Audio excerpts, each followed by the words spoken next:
on this episode of the Grannies. We're living longer. The average age of life in this country goes up. And we haven't thought hard enough to provide for those last years. Who is responsible for taking care of grandma at that time? My answer to you is, if you can answer that question, call me collect, and I'll take the charges. Ed, I think there's a point at which loneliness turns into, not depression, but feeling really sorry for yourself. So then the question is, how do you heal your soul so that you're comfortable enough with yourself to be alone? How? Welcome to the Grannies, everyone, a podcast where we honor the women whose stories have shaped generations. I'm your host, Adeshewa Josh, and I'm so excited to begin this journey of legacy, memory, and healing with one of the most extraordinary grandmothers I know. Oh, thank you. I'm Jane Ice, author, grandmother, and lifelong listener to Family Secrets and to Family Wisdom. I'm thrilled to be on this journey with Adeshewa as we create a space where older women, especially grandmothers, can speak openly about what they've lived, what they've learned, and how they hope to leave a wonderful legacy behind. Well, we believe that sharing these stories can heal families, inspire communities, and remind us that aging is not decline, it's death. So we invite you to join us on this beautiful journey.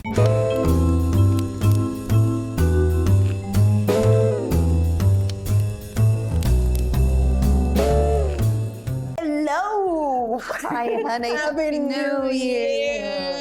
Welcome to 2026. You bet. And welcome to the Grannies Podcast. I'm Jane Ice. And I'm Adeshewa Josh. We would like to say thank you so much for joining us again. And oh my God, I'd like to say thank you to all of our listeners who listened to our debut episode, who shared with somebody, who recommended us, who left a comment. We would like to say thank you very much. It's going to be exciting. Our second episode is about to be so Good. There you go. So what is it about? What are we talking about? Today we're going to talk about loneliness. Oh my God. It's a very tough subject. Whew. And it is something that older people, especially people who live alone, but not only people who live alone. That's right. Experience when there's nothing doing, nothing's happening, and nobody's around. And as we get older, the experts tell us that we have to be involved with people and we have to be in groups and join your church and do this and do that, all of which is good. And the science says that as you age, being engaged is important. But we can't be engaged all the time. And there are people, some of you who are watching and many, many people we know who are not that sociable, who may be alone, but find being in a group not so easy. You know, loneliness is something that many people associate with being alone. Yes. But I've been speaking to a lot of people on the street, people I know, people I don't know, and just asking them in general about the subject. And many of them told me that it has nothing to do with how old you are. Oh, really? Yeah, that you could be young and lonely. Yes. You could be an adult and lonely, and so loneliness cuts across generations. I think it does, but when you get older, it gets worse. Well, you don't have as much input. When you're young, you're in school.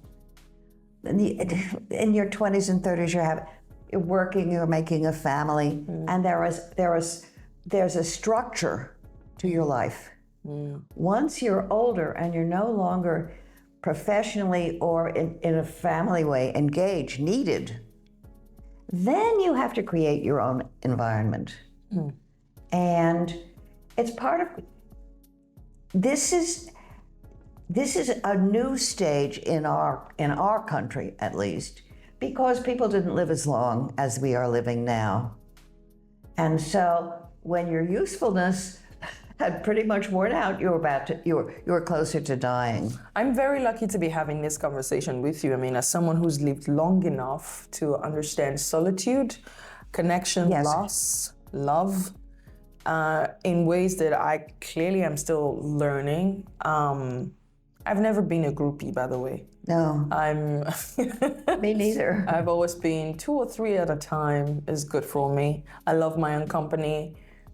But That's a great benefit. Loving your own company love my will company. last you, will do you very, Yeah. very much good yeah, as you get older. but but recently I noticed that if I'm being honest, I've experienced this huge. It's like there's an emptiness that I just couldn't fill with work, with community service, with there's just this thing. I don't understand it. When does it hit you? It's usually when I can, in my thoughts and ideas, when no one gets it. But that is the supreme loneliness. You're with people and no one gets it. Yeah. This is, that's closer to isolated than, I mean, it goes from lonely to isolated. Oh my God, we're going to talk all about all of this. I think. I don't know if we can solve loneliness? I will ask you. I hope we can. But we will talk about it honestly, Okay, right? absolutely. I mean, who feels it? Who carries it? I think, Can a child be lonely? Can an adult be lonely? We generally know that older people get lonely. Who is responsible for showing up and supporting you when that happens? I mean, but yes, so I'm about to mine information from the one and only. A round of applause now. not one and only, not so lonely. Jen. I love that. So, well, let's get straight into it. Yes. So, have you ever felt lonely? Oh, yes. Tell me I about have it. felt lonely. This is a time, let's say, let me go back. I was not a popular kid. I was not social. Was I lonely? Well, there was no choice. They sang Jane is a walking dictionary. They weren't going to be my friends. And I had to figure out other ways to pass the time. And what I found, and what many of my colleagues found, was books. You could dive into a book and not be in your room anymore, not be alone. My late husband called me nose in a book. And I read so much that occasionally he would take one of my paperbacks and make a little smiley face that's sweet. later, so that I would be reading the book and there would be his face. What he was really trying to do was interrupt my reading. Yeah, I'm still here. Look at me too. Can I turn into a book so you can put your nose inside of me for that long? And there was one time I got an advanced reading copy from the company that I was working for. And this author went on to win the Nobel Prize in Literature. So That's lovely. And his sentences were as long as a full page. And I took the book home over Christmas break, and I loved it so much that my husband got annoyed. So you know what I did? I took the book in the bathroom, and I sat on the toilet and read it. He'd knock and say, "You okay? I'll be out in a minute."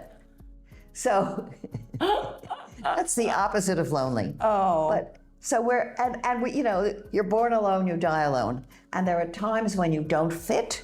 There are times when people disappoint you. We're looking forward to something very much and it's canceled. And we think, now what am I going to do? How am I going to get through the day?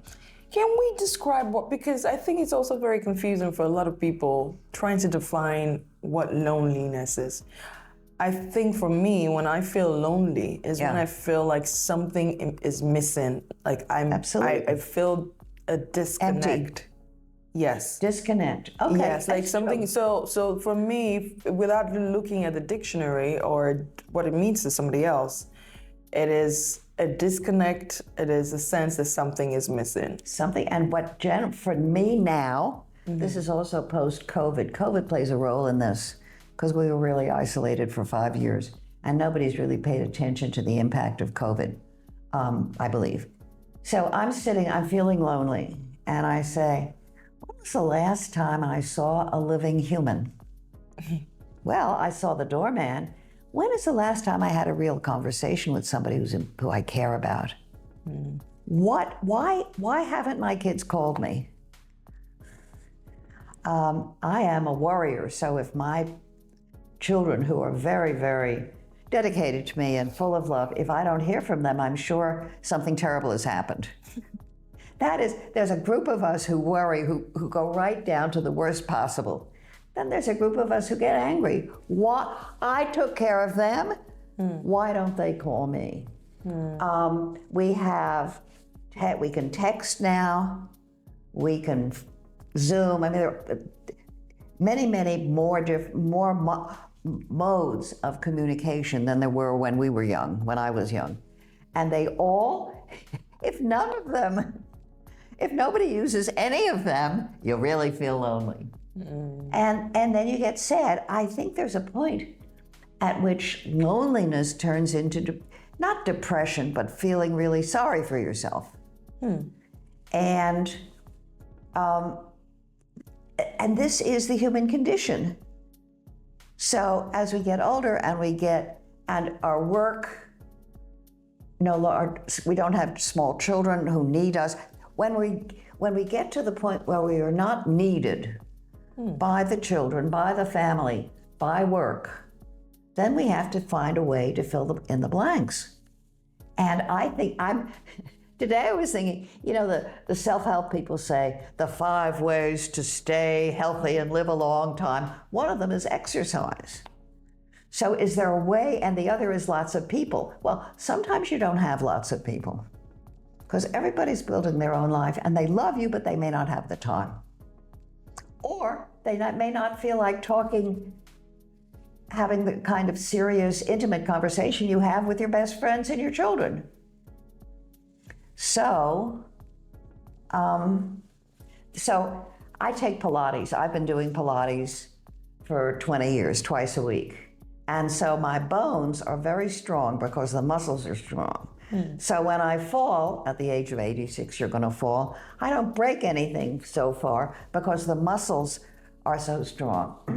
Let's see if we can figure out muscles to combat loneliness. I like the parallel there. I think it's a good one. And so each of us, we can take an inventory. Talking about inventory, when did you first notice that you were lonely? Well, it's a hard question to answer because there was always a part of me that was lonely because I'm not like everybody else. And I'm, as you may suspect, I'm a very determined person. You are. So I don't have the patience to be around in groups that I think are useless. Oh my God, thank you. Me too. Yes. We're together. We don't know the things we have in common. We'll find out. I have to pretend I don't know how to pretend I'm enjoying anything. If it's just not going, if it's not intellectual enough, it's not stimulating enough, I don't want to be there. And I don't want to pretend. I have had many instances where I'm in a group and I think, I can't look at we used to have a watch, remember? Can't look at my watch because they'll think I'm ready to go. Yeah. So I wouldn't look at my watch, but it turns out I'm very good at telling time. So I could tell, I pretty well know what time it is without looking at my watch, which I may have developed being in groups. Which isn't to say, I had a wonderful, successful career. I did great things. I have 2 amazing sons. They have families. I've had 2 interesting and phenomenal marriages. But I've always been, when I was a little girl, we lived in Washington, D.C., and we rented a house.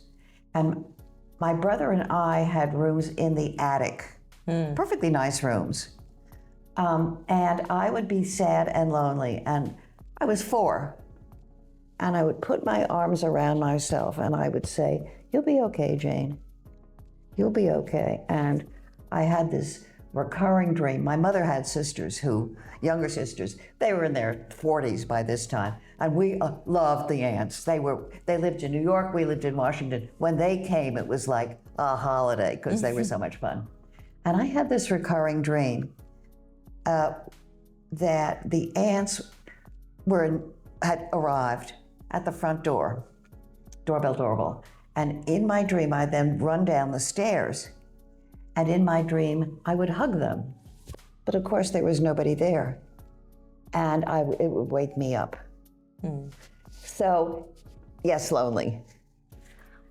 And I think that because it's always been with me, I assume that everybody has some kind of situation where they're lonely. Well, how does it compare when you're young to when now? you're old?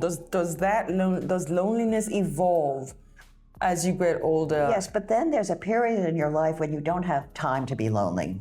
This is important.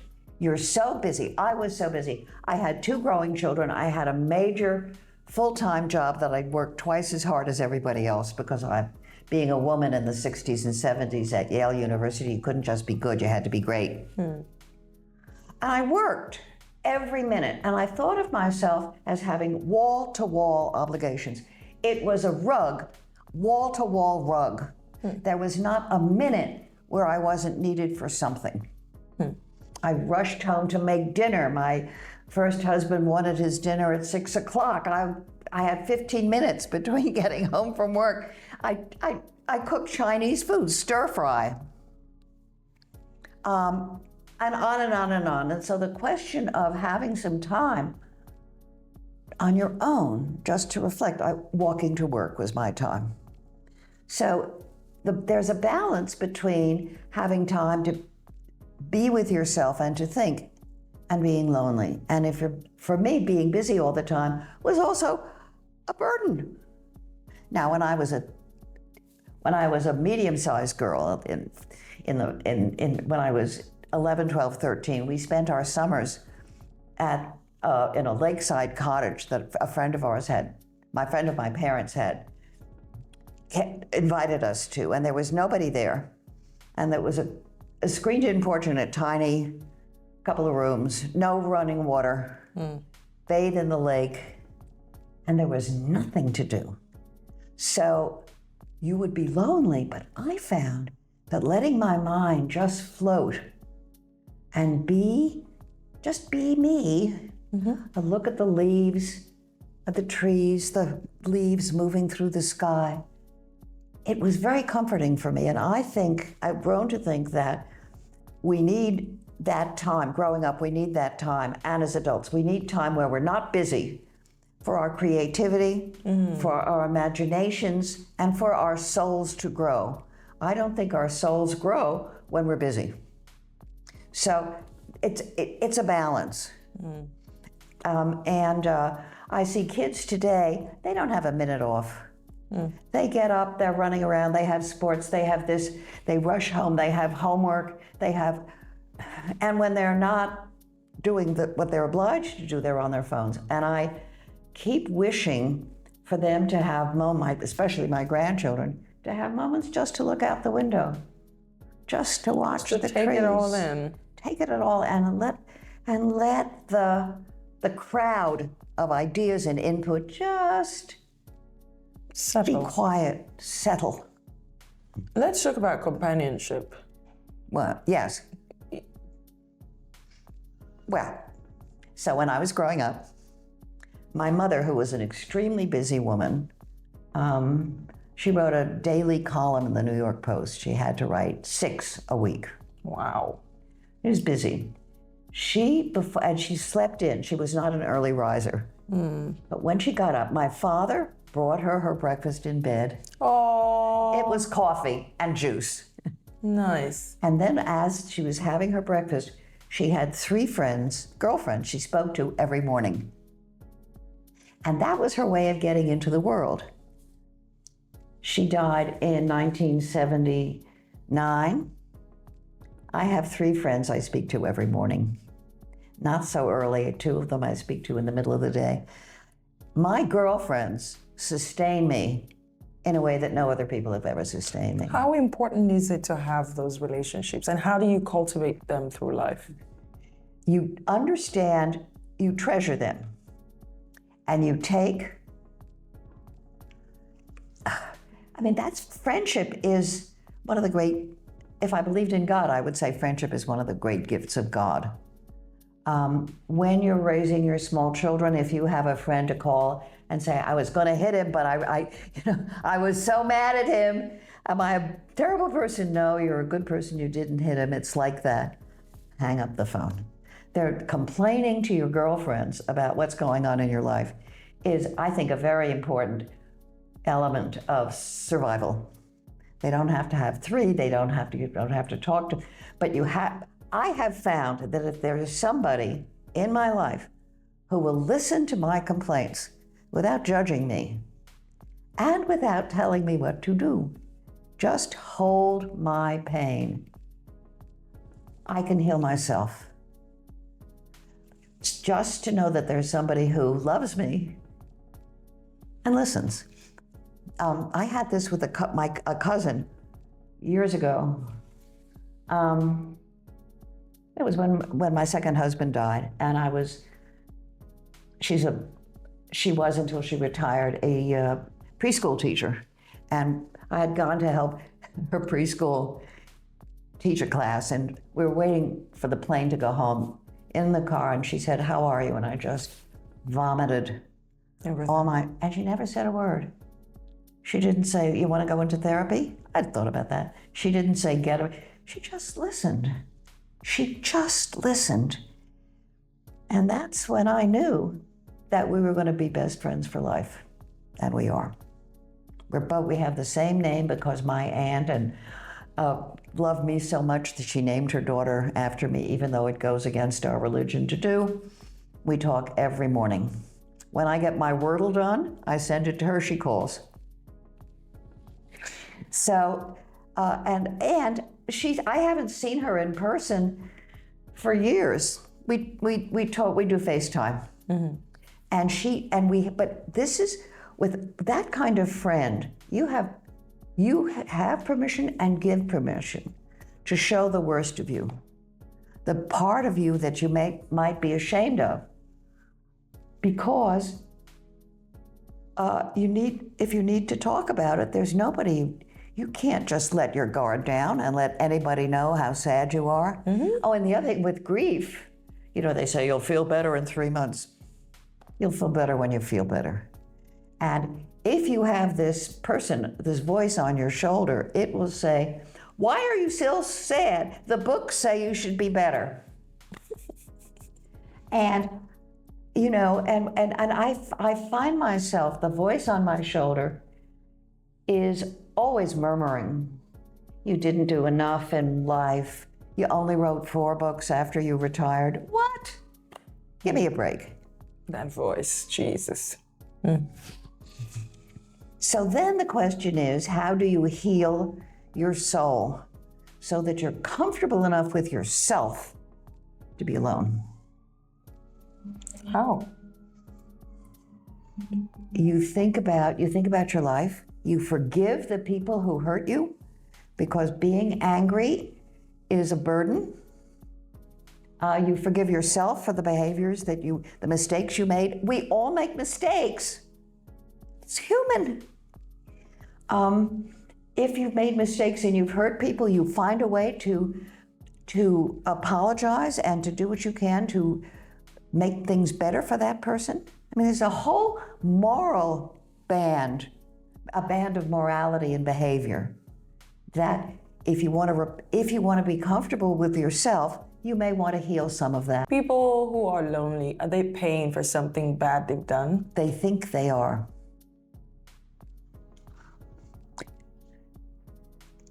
I think if perhaps you were in... Like a repercussion of something. No, I don't believe... People may think that, and everybody has their own thought patterns. If it may feel... A religious person may feel that they're paying for their sins. That's why nobody wants to hang out with them. Right, it's all my fault. And that's reasonable. But if you're going to heal yourself, or you're going to find a way to get through a time that is dark, you need to figure out a way to rewire your memories. Not that you forgive yourself for what you did that was wrong, but you think about the context. And if the people you've harmed are still around, you work to help, to make it, to help the circumstance. Let's talk about grandmas who are lonely. Yes. And even though they have big families. Yeah. They're just, people look at them and wonder, where are your kids? Why are you doing this alone? Why are you alone during Hanukkah or Christmas? There are cultures, and for example, in my culture, Yes. there's always someone around grandma. It is a taboo never to have someone around grandma. Well, yes. How many brothers and sisters do you have? Oh my God, you want a football team? That's the average number of children that Americans have is 2 to 3. Where's the crowd? I think that families were much closer before World War II.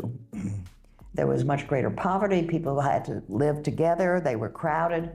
After the war, Americans experienced the greatest economic growth and the creation of an enormous middle class. And they moved out of the cities. They moved to the suburbs. Everybody had their own house. People left the family to get a better job in 100 miles away, 1,000 miles away. And this notion of, I think of the family as an artichoke, all of the leaves cohering and protecting the heart, the darling heart in the middle of the artichoke. The artichokes, they got boiled and the leaves were pulled. And so, and they moved to the suburbs. There's no room for grandma. We have just enough rooms in the suburban house for the children and for us. And a lot of grandparents, old people, were moved into homes then. And that was, so it was, I call that the American diaspora. Then, as the economic circumstances change and changed in different sectors, people, the older generation was more valuable. They could help, and they could move in, and maybe we redo the basement so there's room. There was a greater coherence came, I think, in the 80s, 70s, and 80s, when the economic situation, the middle class started to shrink due to the economics. I'm here to tell you, and I have my webinar for 5 years talking to grannies. I've written books about it. We don't know how much they love us because we're looking at, did they call, did they answer your text? They carry something quite different in their hearts. So when you're feeling lonely and nobody's called, you might remember a moment you had with one of the grandchildren. When I wake up in the morning, I look out the window and I say to myself, if you're in a good mood, you'll have a good day. And if you're in a bad mood, you'll have a bad day.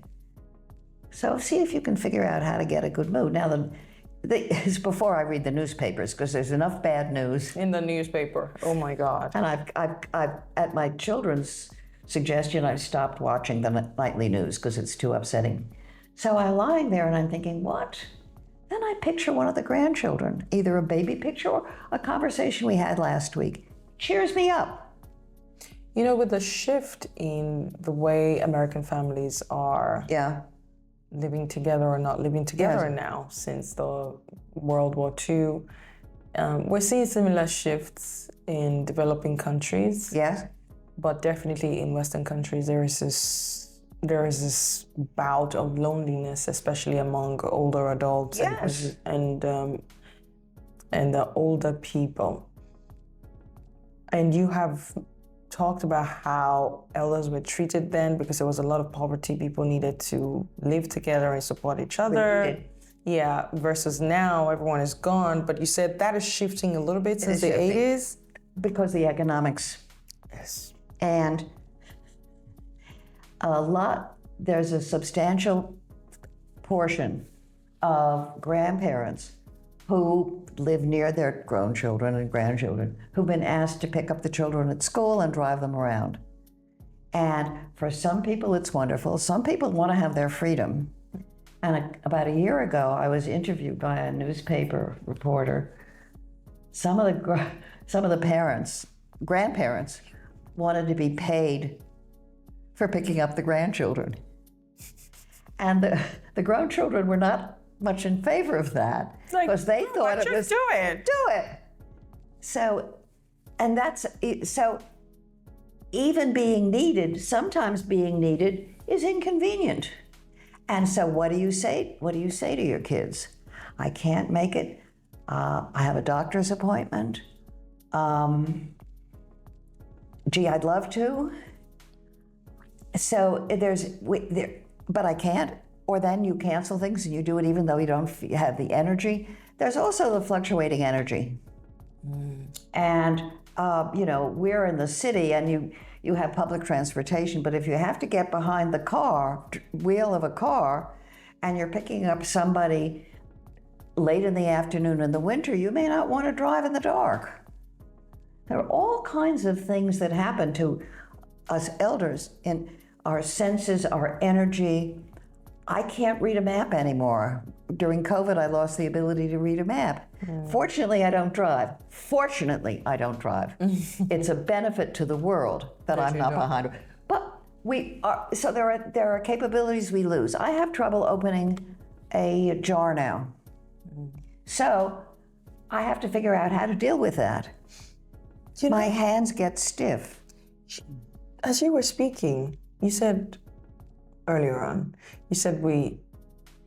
we were born alone, Yes. we die alone. Yes. That's what you said. But, when we were born alone, we were surrounded by people because they were responsible for us. They brought us here. Absolutely. And they have to raise us and make sure that we have good manners till we can stand on our own. Absolutely. As we get older, we kind of reverse back to the initial role. Yes. Who was responsible for taking care of grandma at that time? With all this numbness in the hand, a little bit of help here My and there. answer to you is, if you can answer that question, call me collect, and I'll take the charges. It's very hard. Usually it's the daughter, one of the daughters. But What if you don't have a daughter? well, then you have to rely on the sons. If you don't have children, you have to find. It's a really. All I can say, this is a puzzle nobody can solve. If you're lucky enough to have help, if you're lucky enough to have friends, if you're lucky enough to have children in your vicinity, you may have a lifeline. But I would imagine that if you did a study of people in elder facilities or in memory facilities especially, and you counted how many relatives or people they have visiting them and taking care of them, it wouldn't be a great number. And that is a big societal issue. And what's happened, thanks to medicine and to exercise and we're living longer. The average age of life in this country goes up. And we haven't thought hard enough to provide for those last years.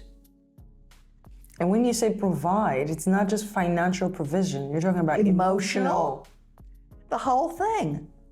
And one thing we do know, I make jokes about groups. One thing we do know is that isolation is a factor in death.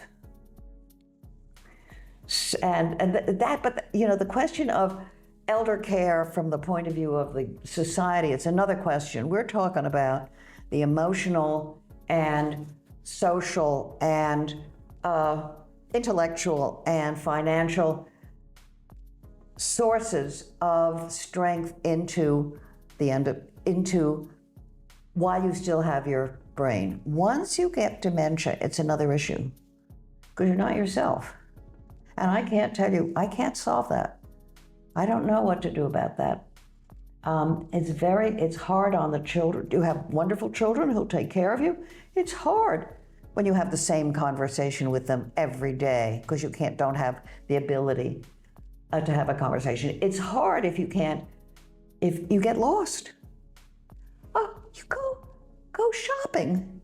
If your memory is going, you go shopping and you have your bag and you're on the street and you don't know where you are. I really want us to explore this very well. And I'm not saying, again, in the beginning I said, we're not trying to solve loneliness or isolation. We just want to talk honestly about it.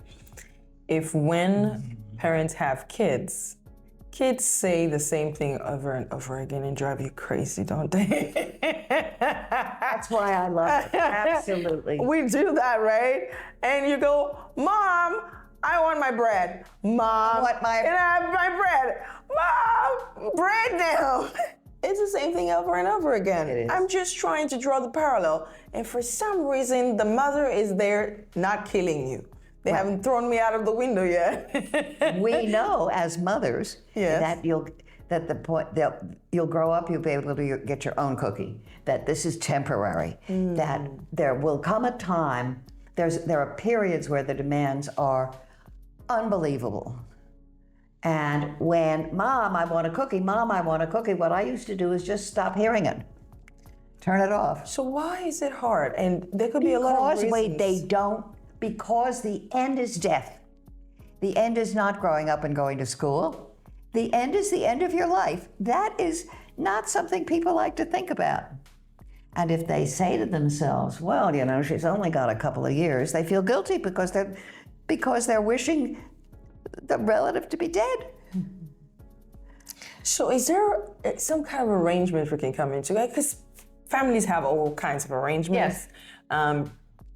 Because older adults now have their lives, they have their own kids that they have to do all of that for, so it's double work, and having to add their parents who once looked after them on that list can be a little bit weird, and so we outsource that care that these older adults who are supposed to be taken care of by us. Should it be by us all the time?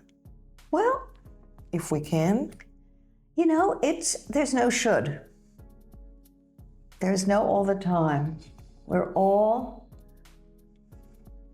It's just so unfair. I'm sorry. I'm thinking about it now, and it's so weird that I did a lot of work to raise these humans, and even when it was difficult, I didn't throw them out of the window. I stuck with it, but with your caveat that says, knowing that one day they would get on their feet and not have to bother me this much, so you hang in there. Oh, but there's another element here that I have to interrupt you. Oh, please. When your children are grown, they often give you advice that is criticism. And sometimes they say, Mom, do this, in the same tone that I would say, Josh, it's the same tone. And you feel your authority dripping out of the bowl. They're treating me like a child. I don't want to be treated like a child. Does it not feel like us when we're teenagers? Absolutely. Oh my God. So, the inverse is crazy. Well, it's not easy. And if there's one thing we know and that we keep saying is nothing is easy. It's all complicated. Our job is to figure out a way to deal with these issues with love, with kindness, and keep our self-respect. Because when your children say, Mom, do this, you feel like a child. I had this happen 5 years ago when COVID came. I had a cold. And my son Josh was working with health and hospitals in the city. And he said, Mom, I think you have COVID. I had a meeting that I had to do. He said, go to the hospital. I said, it's freezing. I'm not standing outside. He said, I will make an appointment for you because I know the head of this hospital. And I said, well, I can't do it till I'm done with my meeting. Went, I had COVID. They did the test. I didn't have to wait in the cold because my son took care of it. But until I realized how grateful I was to him, I was annoyed that he was pushing me around. So, I mean, and it's really legitimate to be annoyed if you're feeling pushed around because you've done a lot of, you know what it is. Mm-hmm. You've done it, you've pushed, you've been pushed. This same son, recently, I had a problem and I didn't go to him for it. I went to various friends. And he said to me, well, I told him the story about all these people who turned up, strangers too, turned up to help. He said, that's a great story, but it makes me furious. And I said, why? And he said, because you never called me. I would never. I said, Josh, you're busy. I wouldn't bother you. And then he said something that got me. He said, Mom, you take so much pleasure in helping others. Would you give me the gift of letting me help you? So when my dog was ill, I called him and he came and he helped. But it took that, and he's going to be 56 years old next week. Mm.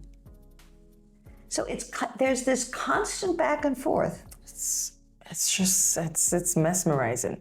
What's harder? Asking for companionship, asking for company, or accepting, just pretending it's okay when people just don't show up, when people you love, people you expect to. Who do you expect to keep you company? I have no expectation. Does that help? Yes, because when somebody turns up, I'm really happy and surprised. Now, I know plenty of mothers and grandmas who are constantly hurt because their grown children don't keep them company. They may not live in the same city, they may not call them regularly. My kids have worked out a way to keep me from feeling hurt by their being busy. And again, it's a negotiation. And the other thing that I find helpful is a perspective. This perspective of age, and the knowledge that when your kids are grown, you're not at the center of their lives. It's the same thing, when mothers of sons don't like the girlfriend, the question is giving him a choice between siding with you or the love of his life? What's the choice? So you have to I find it comforting to take their point of view. And every once in a while, this is really petty. Every once in a while, one of them, they'll call and say, Mom, would you like to do this? And I say, well, I'm busy, I can't do it. Now that, don't tell anybody, because that is a real confession. But all I can say is we're only human. And our job every day, my line about the pebbles in your pocket. Mm-hmm. You wake up in the morning with pebbles in your pocket full of pebbles. You drop them in the course of your day. And in some puddles, they make big waves, and others they don't. The goal is to drop as many kind and loving pebbles as you can in your day, because kindness and thoughtfulness and respect multiply. Mm. Somebody who's treated kindly is more likely to be kind than somebody who's treated roughly. Which would you say is better? Some cultures criticize the Western culture for being too independent.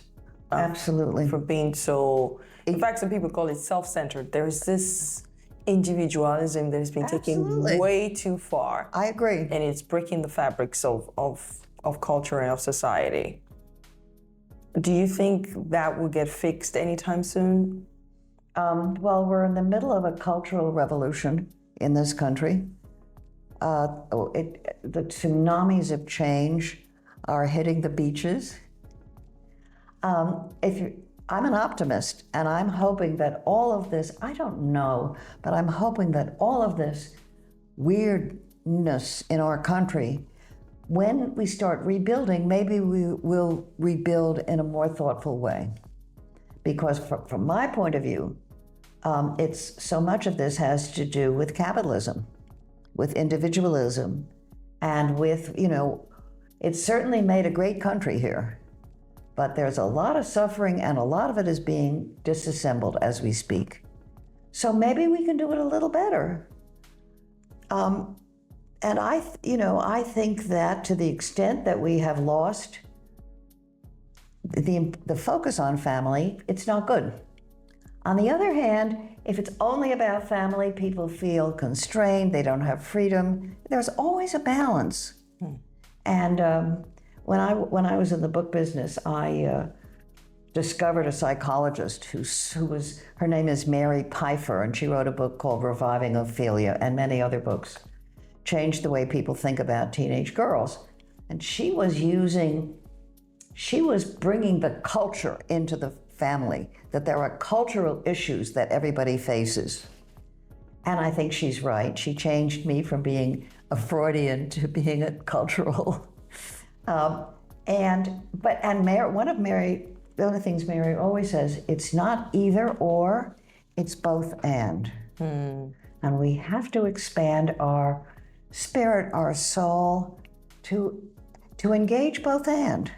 There's never only one way. That's right. There's no one rule fits all either. No. It's being sensitive to each other. So let's talk about a young person, an adult listening to this podcast. What small gestures mean a lot to Granny? Knowing that the kind of love children get, the patience people generally have to watch them grow things out in later life. We may still love our mothers, but we definitely don't love them the way they loved us when we were born. Absolutely. Because we probably we're not equipped enough to do that. And I would say it wouldn't be good if we loved them the way we loved them when we were born, because we'd be still totally dependent. Okay, fair enough, fair point. So, tell me about the gestures we can show. How do we show love to grandma? Some people just don't know how to, or mom. Text her. Send her a picture. You have a phone. You don't even have to say anything. Text her the hearts. I love you, Grandma. So one of the things I do is I do Wordle, the puzzle, the letter puzzle in the Times every morning.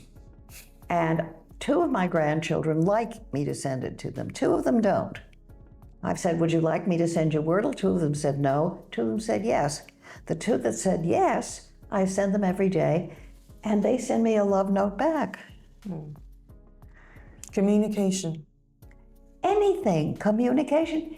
You don't have to get on the phone for a half hour, as my friend did with Oma. Just let them know, a picture. So, and this is the beauty of the phone. I think it is, because you don't have to engage to show the love. And if you're feeling that you don't have a half hour, or you don't have that much time to spend with Grandma, and furthermore, Grandma isn't that interesting, blah, blah, blah, send them a note. Now, a lot of grandparents have trouble with the phone because it's high technology. So if they have a computer, send them an email. Find some way, figure out a way to call them when you're sure they're out and leave them a phone message. That's a good strategy. If you don't want to listen to all of the long stories. Right. But what the grandparents don't know, and I've found this again and again and through my webinars, if they don't get exactly what they expect from the grandchildren, they think the grandchildren don't love them. So, presents. No, children are not raised now to send thank you notes when they get gifts. And I read it and I hear it every day. They're badly mannered, they don't love me, they don't appreciate me. It's a different time. What would be the equivalent of sending notes? What? What's the equivalent of sending thank you notes these days? Text? A text. Flowers? Some recognition. Or when you see them next time, you say, thanks, Grandma, for the whatever. But also, we grandparents need to know that it isn't habitual with them. What if it is? What? Well, times change. They don't use the landline anymore. Hello? You have to have tons of excuse to make for your grandkids, right? Otherwise, you'd be hard. Understand that even though they are not meeting your needs, they love you. That is what you have to understand. And to think that they would be growing and busy and all of the pressures grandchildren are under these days, that they would put my needs above their needs, maybe once in a while, but certainly not regularly. And I wouldn't want them to, because I want them to live their lives as fully as they can. And my love for them includes not hearing from them sometime. It's okay. I know you love me, and they do. I'm here to tell you, they love us. And that is the beginning and the end. We have given them so much. We may not have bought them all the ice skates we might have wanted to, but we have given them unadulterated love. We have said, honey, you okay when they look sad? We appreciate what they do. And if they have a disappointment, we don't blame them for it. What makes you feel most seen? Most what? Seen as a granny. Loved and appreciated. I can't tell you because I feel it all the time. Nothing most. Yes, a visit, a phone call, but I'm in a different, because of all of what I've said today and what I say, I'm in a different place. I know they love me. If somebody sends me, my oldest grandchild ran the marathon in his college town, and his father sent me the little film of him crossing the finish line. He doesn't have to send it to me every time. I can read it. I can put it on. I can look at it. And I know because of this relationship, I know they love me. As we wrap this up, yes, I wanted you to talk to both the adults and the grannies about the weight of loneliness and how to navigate it. And I know that there is no one size fits all. You have been lucky to build relationships from absolutely, when you were a kid, and some of those relationships are still with you today. So people don't have anyone, Memory. It takes a lot of thinking and talking to yourself and looking out the window to lower your expectations of company. And it takes a lot of self-exercise, emotional and moral exercise, not to be able to say, well, I'm having dinner alone tonight. I hate eating alone. I take the tray into the bedroom and I watch television in my meal. And if the television isn't working, I'm really unhappy. And we also build our rituals. There's a whole lot of rituals. If you're alone, you get to build your rituals. What time do I get up? What do I do? When do I do this? How do I do and you build a framework. And then and you change your sense of entitlement. How much company am I entitled to at 86? Where are the people I love? I have a friend who says, oh, we're going to see, and she never turns up. She never does. She always wants to get together to do what she wants to do and never what I want to do. Have you ever heard of that? I have. And sometimes I'm angry, and then I say to her, we love each other. This particular behavior is not feasible. So let's figure out a way to keep the friendship going. And we have for 30 years. And I am a pain in the neck too. And when I call somebody and I want to have a real talk and they're busy, they have to figure out a way to get rid of me. Which they have a right to because they're busy. Or because the phone is ringing, or because whatever. I don't know what my friends are doing. I don't know what the children are doing. I can only know what I am doing and how I am feeling about everything else. And if I can manage my feelings and get out of my individual, I'm the center of the world.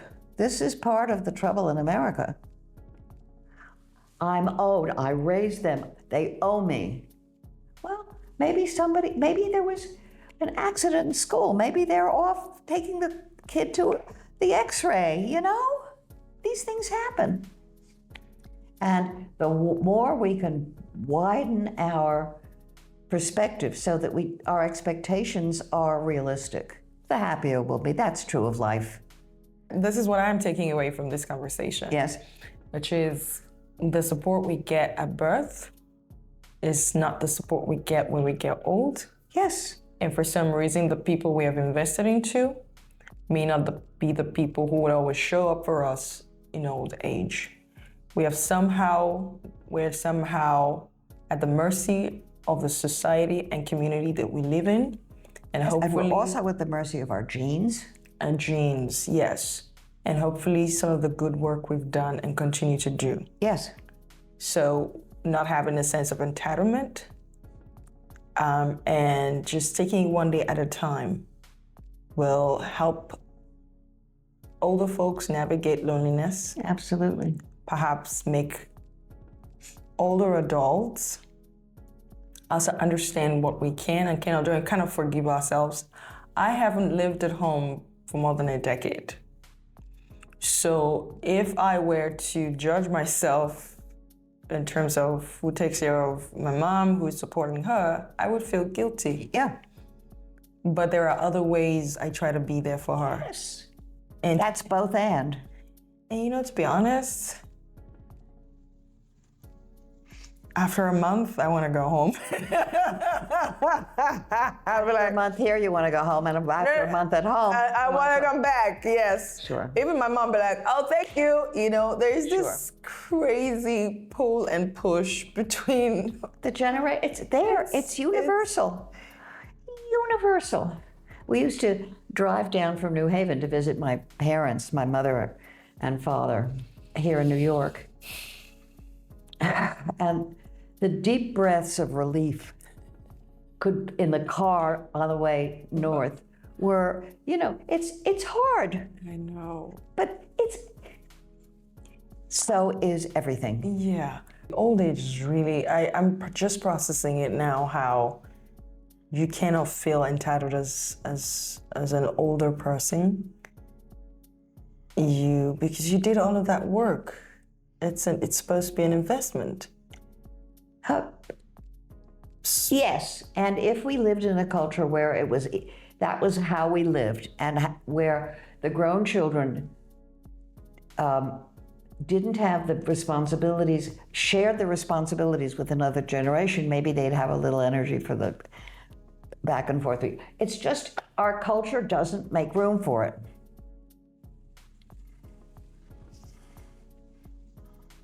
Yeah. Oh.